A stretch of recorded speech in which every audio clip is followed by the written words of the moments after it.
Inside PressBox is presented by Freedmont Mortgage. Don't make a 30-year mistake by choosing the wrong lender. Go to Freedmont.com now for all of your mortgage needs.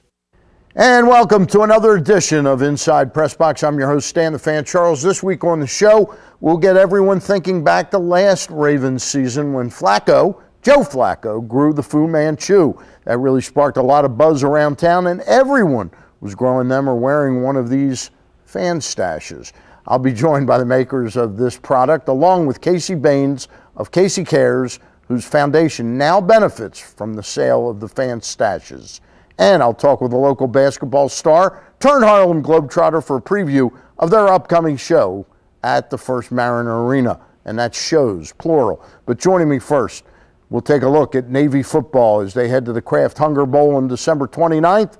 My guest is Bill Wagner, a sports writer for the Annapolis Capital. Bill, welcome to the show. Good to be here, Stanley, and you look great with the mustache, I must say. Thank you very much. The next time people see me in just a moment, it might be off for a little while until Casey and Nick come on to talk about this. The Army-Navy game just completed a couple weeks back. How big an event is that for somebody that covers Navy on a regular basis? Well, it's huge, and you don't ever get used to it or accustomed to it. The emotion that exists, the day itself is just so much pageantry, so much emotion. You see the Corps of Cadets that comes on the field and the Brigade of Midshipmen, and they sit in the stands the whole game, never sit down, cheering like crazy. The alumni that come year in and year out. It's just such a special game on so many levels, and I enjoy it every year. It's a great experience. Is it as much fun now that Navy has totally taken it to Army? 11 straight years that Navy has beaten Army? Well, it does take a little of the luster off. To have a great rivalry, you need both teams to win games, and the fact that Navy's been able to win 11 in a row in this series is really quite remarkable. For many years, this series was dead even. Yep. One team might win one or two, but then the other would win one or two, and it was always a 500 series, and now Navy is really kind of pulled away. And again, they're the same team. We're talking about the same athletes, the same caliber of players, and the fact that Navy can win 11 in a row is really quite remarkable. It is really quite remarkable. It's kind of like baseball when, remember, the American League used to dominate in the All-Star game, and then for about 20 years the National League would win just about every one. It makes no sense. It doesn't make sense. But let's talk a little bit about that as we move into talking about the Kraft Hunger Bowl coming up. Navy has been in a bowl game, 9 out of the last 10 years? Correct. Or 10 out of 11? 9 out of 10 years, ever since Paul Johnson arrived. He established the triple option offense as the calling card for Navy. He had 6 successful years.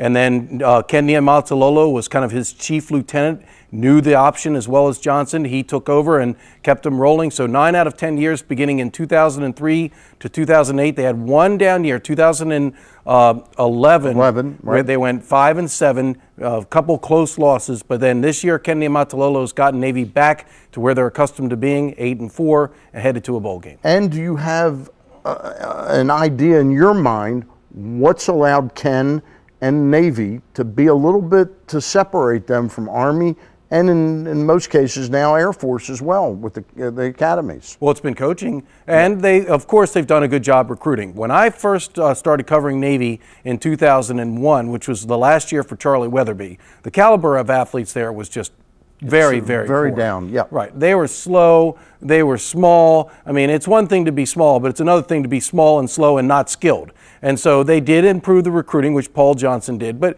they learned not to beat themselves. Navy, during their down years, would always commit the silly turnovers or the penalties. They didn't know how to win.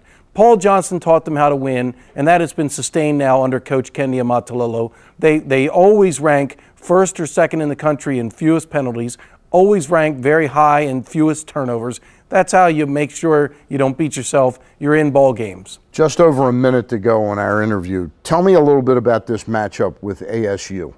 Well, it'll be interesting. Obviously, Arizona State, a BCS conference school, they have a defensive lineman who was the Pac-12 Defensive Player of the Year, Will Sutton, first-team All-American. That's the type of athletes we're talking about. So on paper, Navy should not win this game, which is why they're a 14.5-point underdog.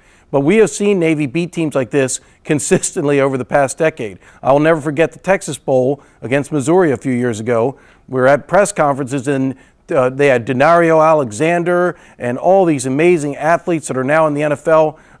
Their wide receivers are bigger than Navy's defensive ends, and Navy beat the heck out of Missouri. So Navy can win these games, and the option is the great equalizer. All right. We greatly appreciate your coming in, taking time to come down from Annapolis. Always good to see you.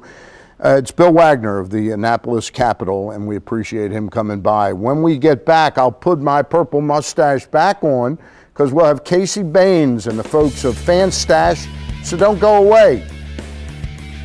Inside PressBox is presented by Freedmont Mortgage. Don't make a 30-year mistake by choosing the wrong lender. Go to Freedmont.com now for all of your mortgage needs.